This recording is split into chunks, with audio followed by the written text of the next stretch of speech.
naga memuji Tangsan yang telah mengalami peningkatan pesat semenjak pertarungannya dulu di kota Silu. Bahkan sudah mencapai tingkat Fengho Douluo di usia yang sangat muda. Douluo Tohat Naga mengakui jika dengan kekuatan Tangsan yang sekarang ia sama sekali bukanlah tandingannya lagi. Namun begitu dua bersaudara bekerja sama, maka jangankan Tangsan, bahkan pemuja besar seperti Xian Douliu dengan level 99 pun akan sulit mengalahkan mereka berdua.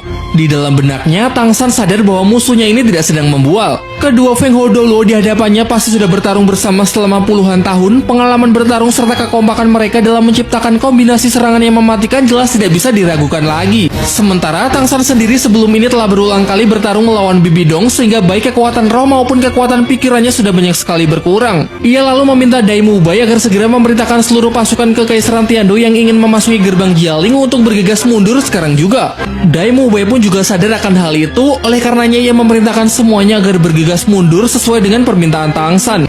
Tangsan yang menyaksikan pasukannya yang terbantai mulai semakin cemas karena sudah tidak ada jalan lagi bagi mereka untuk bisa mundur.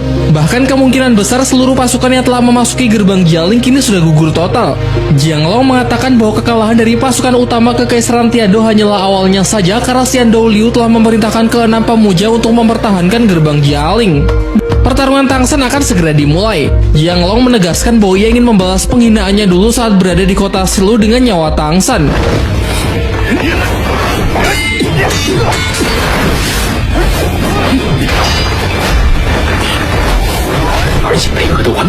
Diperlihatkan tidak cuma gerakan mereka yang sangat cepat, bahkan kerjasama dalam memadukan dan mengkombinasikan setiap serangan benar-benar sangat sempurna. Sementara di sisi lain kekuatan roh Tangsan sudah begitu banyak menurun mengingat ia belum pulih sepenuhnya dari pertarungan melawan Bibidong. Namun kini ia tidak punya banyak pilihan karena apabila terus ditekan seperti ini maka pada akhirnya tubuhnya akan benar-benar kelelahan. Dirilislah teknik pertama dari Trisula Dewa Laut, Pusaran Angin Kebebasan. Akan tetapi tidak disangka teknik sekelas dewa dapat dibelokkan oleh teknik wujud roh pelindung alat dari kedua pemuja tersebut.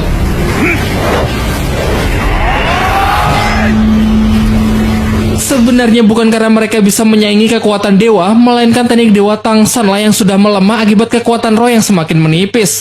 Ia mengungkapkan kecemasannya terhadap seluruh pasukan Kekaisaran Tiando yang telah gagal dalam setiap lini pertahanan. Dan jika keadaan ini terus berlanjut tanpa ada solusi, maka dapat dipastikan bahwa pihaknya akan segera hancur.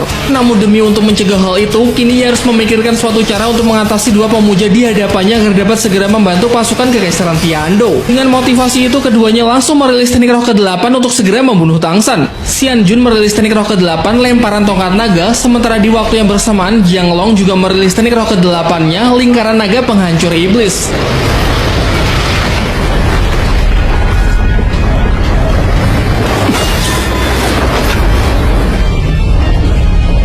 Dua serangan tersebut menggapit Tangsan dari dua sisi yang berbeda sehingga mustahil ia dapat menghindar dari keduanya.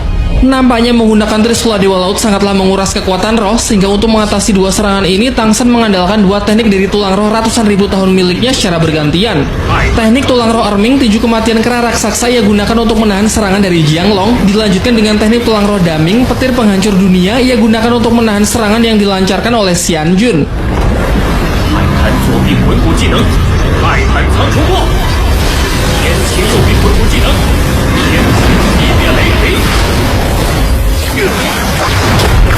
Xiongxi sang pemuja keempat yang menyaksikannya dari kejauhan cukup dibuat terkejut dengan Tangsan yang memilih untuk menahan dua serangan sekaligus. Sungguh perbuatan yang sangat nekat. Diperlihatkan wujud dari jiwa Erming dan jiwa Daming pun juga turut membantu Tangsan secara langsung karena mereka memiliki tekad yang sama untuk melindungi orang-orang terkasih.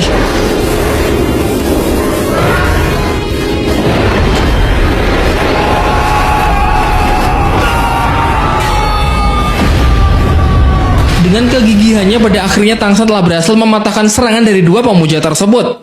Namun dengan sekaligus merilis dua teknik tulang roh ratusan ribu tahun dalam kondisi Tangsan yang seperti ini, jelas benar-benar dapat langsung menguras seluruh kekuatan rohnya. Kekuatan dari teknik monster ratusan ribu tahun memang tidak pernah mengecewakan.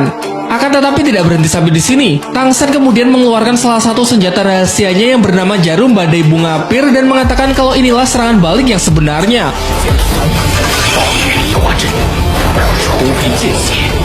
Tidak sempat merilis teknik roh ke-9 untuk menghentikan Tangsan, dua pemuja ini pun cuma bisa pasrah saat